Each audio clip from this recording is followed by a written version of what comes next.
Suddenly, so much is going on in the world of the Pacers. They're in Orlando for minicamp. They're making staff changes. They're getting ranked in Project's top 100 list for the offseason. Joe Mazzulla said, what about the Pacers Celtics series last year? So much news to cover on today's Locked On Pacers podcast.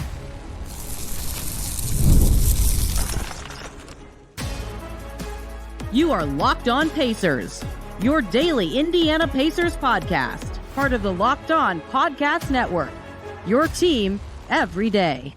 What up, y'all? Happy Wednesday, and welcome into another edition of the Locked On Pacers podcast, where we, of course, talk about the Indiana Pacers. As always, my name's Tony East. I cover the team for Forbes and SI, and today we're like a week away from stuff starting in Pacerland, at least for me. And the team is going. It is underway. We've seen pictures of this. We've seen videos of this. Rick Carlisle talked about it on the radio locally here this morning. Minicamp has started. Players-only minicamp down in Orlando. Talk about that a little bit today. And we have a ton of news to get to. Suddenly is piled up for some inside baseball through this podcast. I usually, in the offseason especially, put down news items that I think are important for people to know as they are relevant to the offseason and will be important in season. And then I try to save them for a segment on a show or something. Well, it got to the point where I have to do a whole show of news because there's been so much in this mini camp, was really the thing that sparked it. But really in the last 4 days is when half of this stuff came to fruition and popped up. But that is the biggest news to start with today, is that we're here. The season is upon us officially. Minicamp has happened or has started. I saw pictures and videos of Siakam with, I believe, Pacers rookies or just young guys, maybe new guys at one point early in the offseason. So Cole Swider was there, Kendall Brown, Enrique Freeman, Johnny Furphy. I'm trying to remember everybody in these videos. The only reason that stood out to me is because it looked like it was at Siakam's house or like something he owned. And I remember in an interview his agent did earlier this offseason, he talked about Pascal building a gym at his house. Well, lo and behold, we find out that the team is all together in Orlando for this mini camp.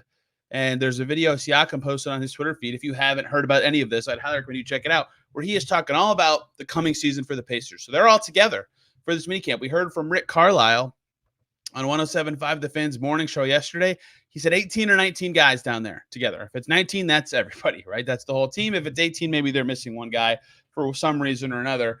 Not particularly detail important there. It is players only, so Rick's obviously not there. He said they're doing coaches meetings somewhere right now. Could be here in Indy. So they're off and running officially. Last year, this trip was in Nashville, and it was kind of important for them to set goals, figure out where they wanted to go and how they wanted to get there. And last year, I think this is really noteworthy to me, and maybe not so much fans, but I register this.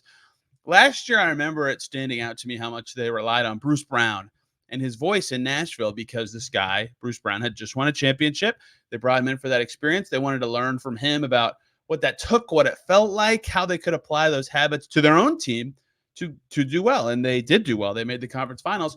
Well, now the guy they got in a trade sending away Bruce Brown is the guy doing that. And Siakam, also a champion. What makes his perspective unique and important to me, and he talked about this in the video, is that just, we know this, right? Everybody knows this. The Pacers know this. Just because you make it to the conference finals doesn't mean you're guaranteed to get back. In fact, the odds they probably do would be less than 50%, maybe less than 20%. It's just how the NBA works. And so you got to work your tail off to have that opportunity again. Even if people think you're going to be good, name your percentage on them getting to the conference finals. But Siakam said it, right? They have to grind if they're going to make it. His full quote to find it is, we can't go into the season thinking, oh, we did so well last year, we got to the Eastern Conference Finals, we're going to be back at it. No, it doesn't work like that. Have the mindset from the beginning that whatever we did last year, we're going to do that triple to even get where we were at last year. Just continue to build on that. That's so true. And that perspective from him means more, not only because he won a championship, but because he got there. And then he's kind of admitted this, like he thought, oh, we'll be back. We're really good. And then he didn't make the conference finals again, and the Raptors didn't, and Siakam didn't again until last year with the Pacers, right? So you can't operate on that assumption. It's hard. And that feeling mattered to him to get back there. Carlisle talked about he's been to Siakam's facility, said it was super high quality. They could maybe even hold a camp there. There's strength stuff. And then we saw Tyrese Haliburton was at WWE Orlando, and he talked about a group he had with him, and they panned to the crowd, and lo and behold, there's the Pacers in the crowd at this WWE event. And that's what this mini camp's about beyond basketball stuff, right? They do the basketball stuff, obviously, but it's about those events. It's about bonding at dinners. It's about getting to know the new guys, right? Wiseman, Furphy, whoever. And so this is the unofficial start to the season to me. This, I think, is a little earlier, at least in comparison to when the season starts, than last year's Nashville trip. I can't say that for sure, but I'm pretty sure that's the case. Training camp is a little under 2 weeks away. In fact, if you're listening to this, it's 1 day under 2 weeks away is the official start of camp. So they're off and running. I think that's very cool. And I think it's particularly cool that it's Siakam because of the stuff I already said, but because he's also talked about being like, a little, not like soft-spoken, but just never had to kind of take on and use his voice like this. And now he's really had to, and he's really embraced that and done a good job with it, even after getting paid. Credit to him for doing that. And I think here we go. It's Pacers time.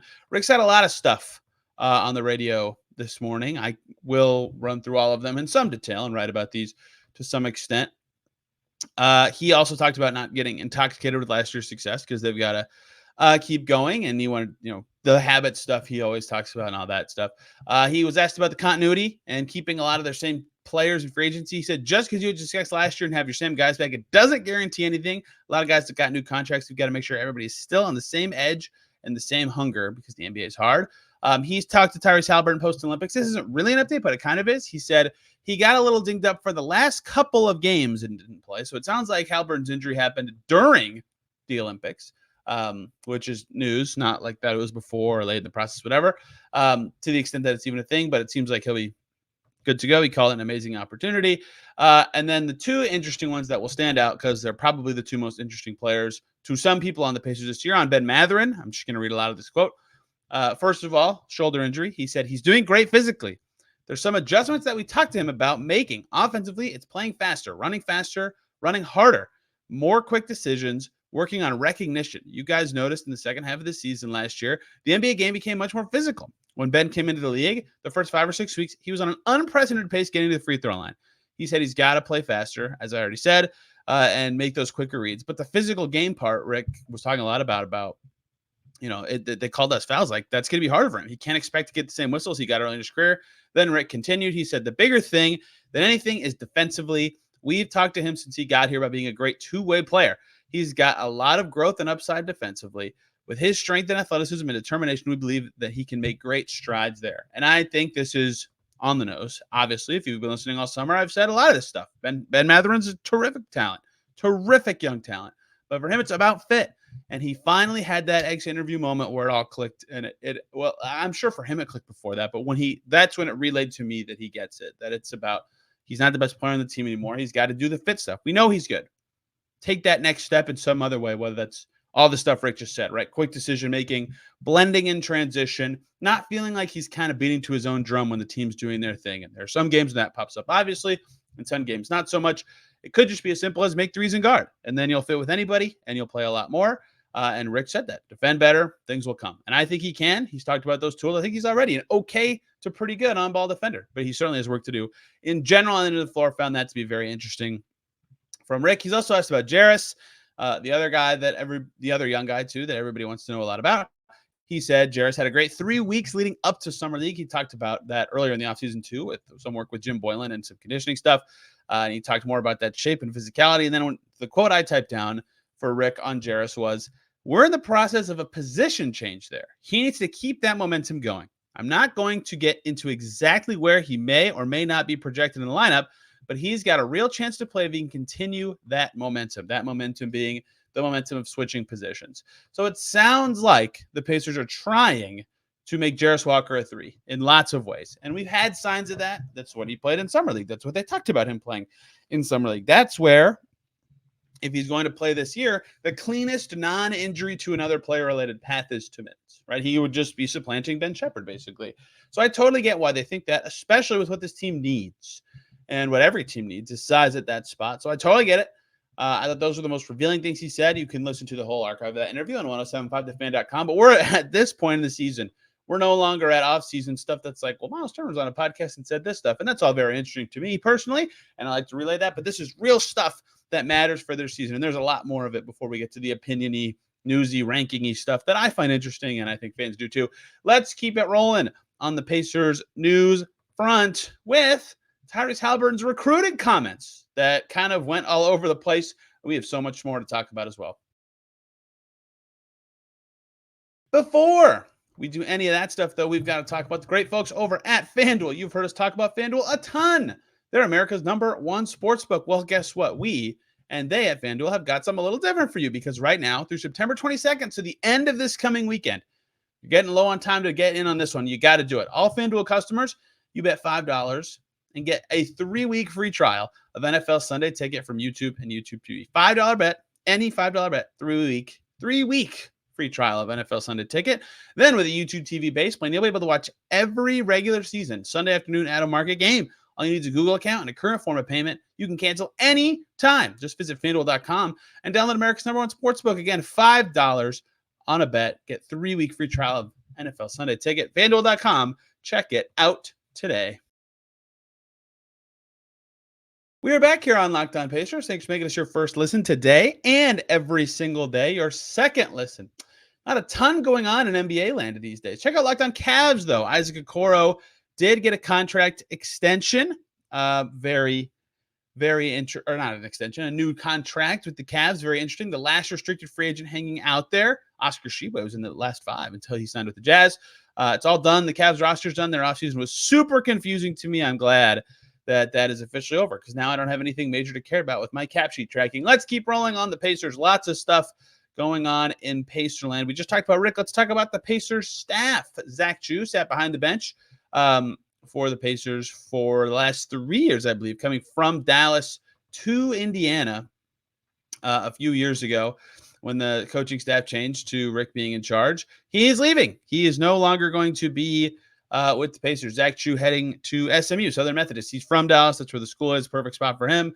He kind of had a blend coaching analytics role during games, from my understanding, at least, of what he does. I'm trying to find his exact job title really quick as we keep talking about it, but he's leaving the team, and so they'll have to, if they want to keep someone in that role, which I imagine they do. His title was Manager of Game Strategy and Analytics. They'll have to find someone new there. And then Connor McAfee, who just finished his first season with the Pacers, he's headed to Butler. Fascinating. His top job title, by what I think is correct, was team assistant last year. He did a lot of work with players with shooting, some film stuff, lots of stuff. He could actually play, right? He played in college. Now he's going to Butler to be an assistant coach. He's taking Greg Oden's job. How about that for an Indy connection? And his little brother, one of them, is going to be playing for Butler next year, and another one committed to be playing there next year. And he's Caitlin Clark's boyfriend. So lots of Indy connections there, and Butler's just up the road. So good for Connor McAfee. Congrats. It's a cool job. That is a family tree that's going to be all over the basketball world.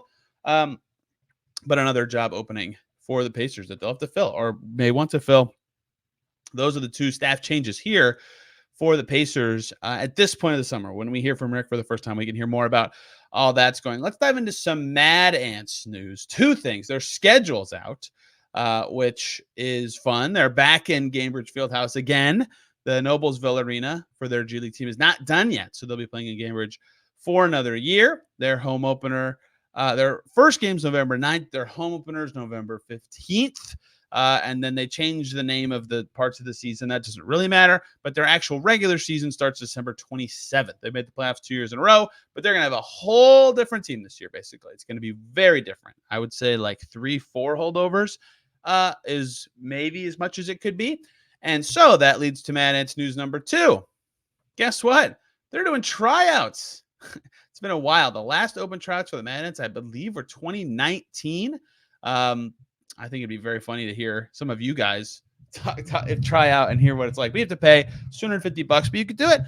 It's later this month at some point. I can't remember the exact day. The best player in Mad Ants history made the team through an open tryout, so don't knock it as a thing. And there's been NBA players who made the G League through open tryouts. Jonathan Simmons, if you remember him with the Spurs and the Magic, I believe probably the best player to ever do it. Maybe Alfonso McKinney. He went through a G League tryout to make it to the pros. So it sounds silly, but sometimes it just clicks. The open player tryout is October 5th, if someone is interested in going through that process. Let's talk about Tyrese Haliburton and recruiting. He had a camp up in Oshkosh, where he's from, a couple weeks ago, early this month. It might have been late August even. And he talked about someone at the camp asked, like, hey, how's the recruiting go? He said, I recruited every guy on that team, basically. Anyone that wants to come join us in Indiana, I'm all for it. Clearly, he's saying recruiting to team up with guys in his market. That's what he said. And then he jokingly said later, there'll probably be something that comes out of it in terms of guys teaming up. He said, I definitely got recruited, but I'm not going anywhere. Seems pretty clear to me what he's saying there. He did some recruiting. He's going to stay with the Pacers. That blew up a little bit to Tyrese Haliburton. I did some recruiting. I made some partnerships, blah, blah, blah. And that's how these things start and how they roll. But then he goes on Pat McAfee earlier this week. He showed off his gold medal there. That was pretty fun to watch. And then he talked about the comments and all those things that got said, because Stephon Marbury is like getting interviews, and Stephon Marbury saying, hey, the Suns should trade for Tyrese Haliburton. They had 2 Olympics, blah, blah, blah. So he cleared it up. Tyrese Haliburton. That story about me recruiting players to Indiana got blown out of proportion, so they make fun of Indiana. But yes, there's recruiting going on from everybody. Me saying that got blown out of proportion. That's what he said to McAfee. Then he said, I'm not going anywhere. If they wanted to play with me, they would have to come here. McAfee Studios in Indianapolis, so it's let you say that. I remember a long time ago him talking about putting love and trust into Sacramento and how he immersed himself into being with the Kings and thought he would be there forever, and then they traded him. And I think he feels the same way about the Pacers, and the Pacers are not going to be trading him. I think he could be with the franchise for as long as they'll have him.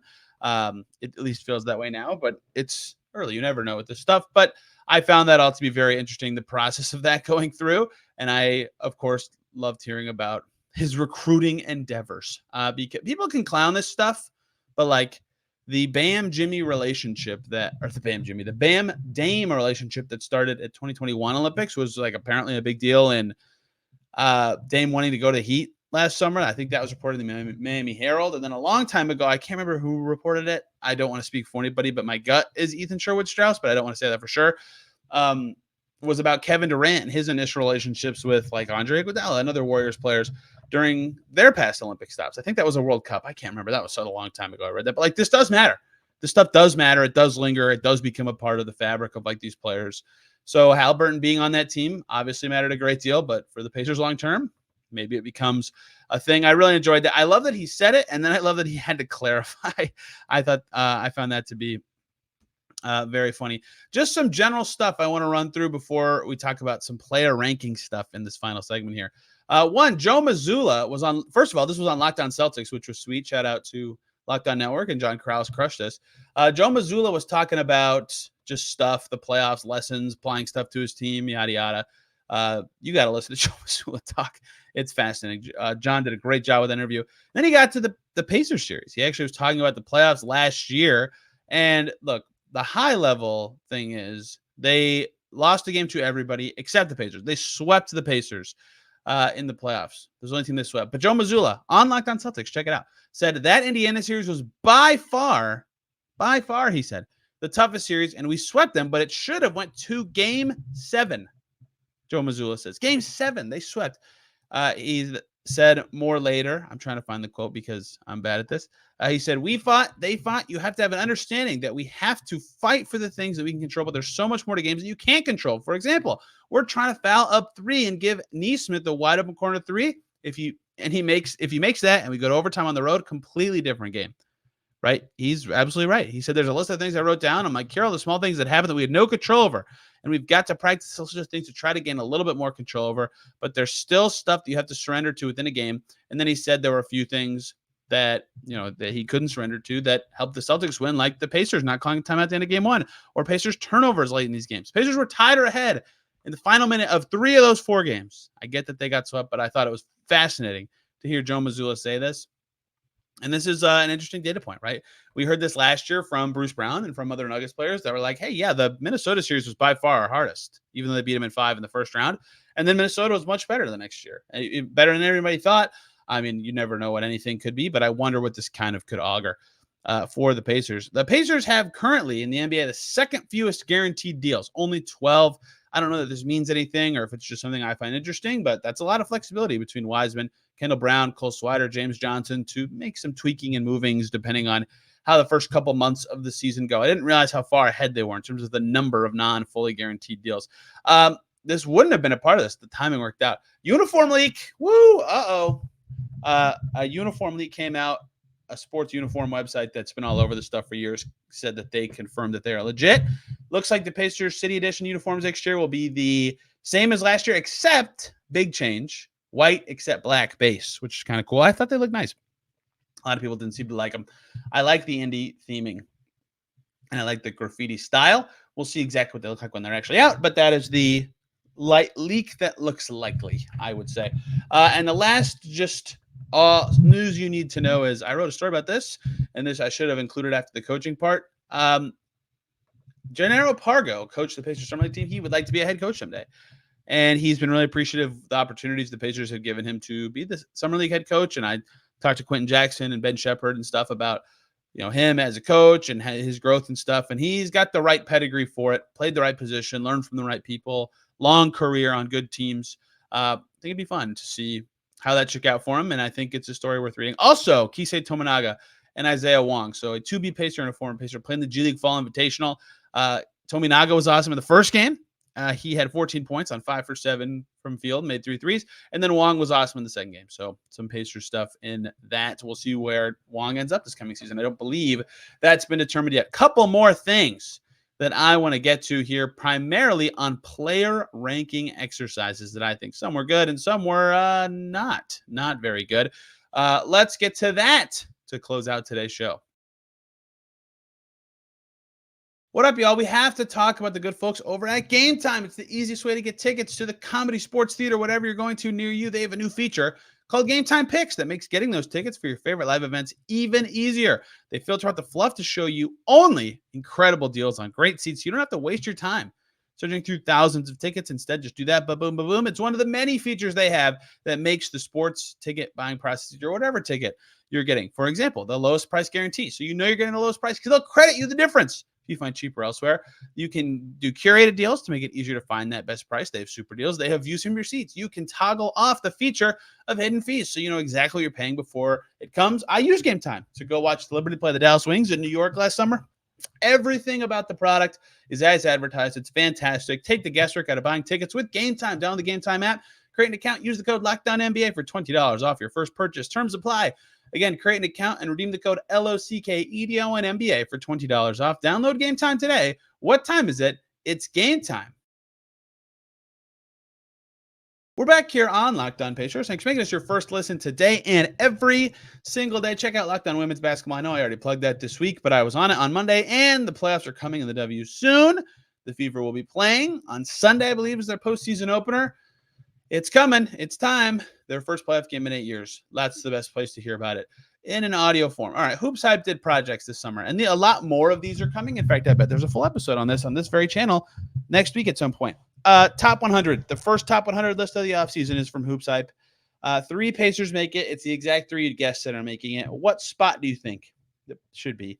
Perennially about 50-ish man, Myles Turner was 53rd. I think that's like I think he's going to be like 95 years old, and somehow ESPN's going to rank him as the 56th best player in the NBA. He's just always in that range. Even when he gets a little better, he's in that range, and that's where he was again. I can't knock it. I think it's pretty close. Right above Drew Holiday, that seems wrong. Right behind Darius Garland, that also seems wrong. So I'm not going to squibble on that kind of stuff because I think generally that range is about right. But sandwiched between 2 previous All-Stars, there you go. Good stuff. He's always going to be in that 50 spot if he's either awesome on defense or offense, and he was. Pascal Siakam got 25th. 25th. I would have assumed he would be between somewhere like 25 and 30 on these lists. 25th makes sense. That's 11th in the East. Positions be danged. That's an all-star spot. So that's a high ranking from Hoops Hype. This project is looking ahead at the top 100 players for the coming season. But I think that's totally reasonable. And then Haliburton was 12th. I believe the 5th player in the East, which again, all those make sense. I think the least controversial top 100 to start things off. Shout out to Frank Urbina and Raul for a good start. A good start. We'll compare. This will be the rubric that we use to grade the other top 100 list. Now, let's talk about the rest of the list they made. Frank was very kind. He gave me something to think about all summer because he did the top 30 players at every position in the NBA. At point guard, yeah, you'd expect a couple Pacers there, and you'd get them. Tyrese Haliburton made it very high on the list. He was 4th, only behind Luka, Shea, and Jalen Brunson. Sounds great. I think he could pass Brunson. I don't think he should be ahead of him right now, though, just because of some uncertainty, I suppose. But, yeah, makes sense. Ahead of Steph, ahead of Maxey, ahead of Ja. Okay, yeah. Nembhard made it too, but he was 30th. dead last. I think that's too low. Everybody knows how high I'm on Andrew Nembhard. I got the word bias thrown at me in a YouTube comment about Nembhard recently. I thought that was interesting. I don't know if bias is the right word. Maybe you think I'm overrating him, but that seems like the wrong word. Right in front of him on the list was Scoot Henderson, Terry Rozier, okay. Mike Conley, Marcus Smart, Jalen Suggs is pretty good, and Emmanuel Quickly, D'Angelo Russell, 23. I think Nembhard's more impactful than D'Angelo Russell, but he's on the list, 30th. So that was the point guard list. No shooting guards made it. So Mathurin not considered in the top 30 of shooting guards, or Ben Shepherd, or whoever you want to say is that spot. I could have maybe put Nembhard here, just given what he's going to play. Back of the list guys. So this is above Mathurin in this ranking. Norm Powell, Grayson Allen, Bogdan Bogdanovic, ex-Pacer Buddy Hield, Shaedon Sharpe, Alex Caruso, Jaden Ivey at 24. Mathurin probably close to that group. I don't know if I was necessarily surprised to be there or not, but this guy averaged pretty good scoring last year. 15.8 points per game during his career. I think he's probably in that Nembhard spot, close to the back end of that grouping. So that was my first, that feels wrong. Then small forwards came out, and Aaron Nesmith wasn't on it. And then I was, what's going on here? That one surprised me much more than the Mathurin one did. I get that the top end of small forwards very good, but top 30? He's not a top 30 wing? That really blew my mind. The back end of this list, Derrick Jones Jr. at 30, I'd take Nesmith over him. 29 was Zachary Reese-Shea, who's never played a game in the NBA. Don't believe that. Dylan Brooks at 28. Keldon Johnson at 27. Kelly Oubre, 26. Andrew Wiggins, 25. And then Denny Avdia, 24, before getting to Jaime Jaquez, Chris Middleton. Good player range, Lou Dort. I mean, Nesmith's better than almost every guy I just said to me. There's a reason that he's starting on a conference finals team. I can't believe he wasn't on there. Stunned. Siakam on the power forward ones.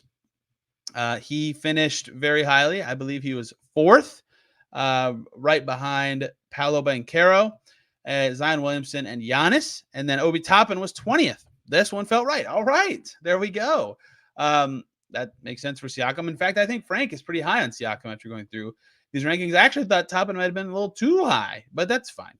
It's not as strong of a position as some other ones, and Toppin had a great year and is only in his 4th season. He's only 26. He should be projected to be better than that. Having him in the top 30 does make some sense. He played a lot last year. He'll probably play again this year quite a bit. And if he's at 20 and John Collins is right in front of him and Cam Johnson and Gigi Jackson and Patrick Williams and Rui are the guys behind him, yeah, he should be at 20. That's correct.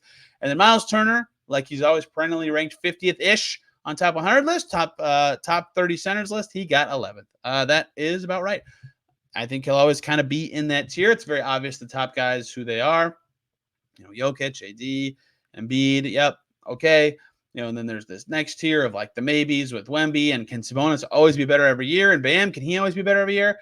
And then it's Gobert and Şengün and Chet Holmgren and Porzingis and Turner and Jared Allen. Gobbledygooky tier that you could kind of sort anyway. Probably Porzingis at the top of it. We'll see where the other guys land as the season goes, but that is a fine spot for Myles Turner. So I would say Toppin, Nesmith, and Mathurin rankings are the ones that I thought, that's the weirdest. But it's player ranking season. We're probably going to get an Athletic top 100, a CBS top 100, an ESPN top 100. We'll grade them all in comparison, see where this lands. The GM survey is probably coming out pretty soon. I freaking love the GM survey. It's so interesting to me. So lots of good stuff coming. Oh, also ESPN put out some award predictions. None of the Pacers graded out super high in that. I can't believe McConnell's getting glossed over for awards, but I already did the awards pod, so I'm not going to dive in to that too much. I hope you guys enjoyed today's show. There was a ton of news to catch up on. The season is right around the corner. The rest of this week, one show will be a yearly show I want to do now, although it might be harder as the Pacers move into an era defined by winning, will be the Veteran Question Show. Last year, Jay Rigdon and I talked about Buddy Hield, Daniel Tice, James Johnson, TJ McConnell, over 30 club. This year, there's less of them. It's Siakam, it's James Johnson, and it's TJ McConnell. That's it. So I might have to sneak in some other guys into the veteran question section. But, those are the guys that I find to be very interesting on a team that's kind of balancing winning and youth and all that kind of stuff. And the other show I want to do is comparing the Pacers to their peers in their tier, not just where should they be, who's better than them, who's worse than them for an 82-game season, but how they match up specifically with teams, right? Who would you think the Pacers could beat on a given night? Who will they really struggle against? All sorts of stuff like that. The DNVR guys did that for the Nuggets. I thought it was awesome. We're going to do it here for the Pacers. Need to figure out who the guest will be because I have not reached out to anybody yet. I am killing it with the planning in a bit of a rut. I'm sorry, but I hope this show is still fantastic. Back tomorrow talking more Pacers. Always tons coming. Season is right around the corner. Hope you guys enjoyed today's show. I'm on Twitter at Tony R. East, and this podcast is there at Locked On Pacers. That's the best place to reach me, as are YouTube comments. As I referred to one in this episode, do in fact read them. Hope you guys enjoyed this episode. We will see you very soon.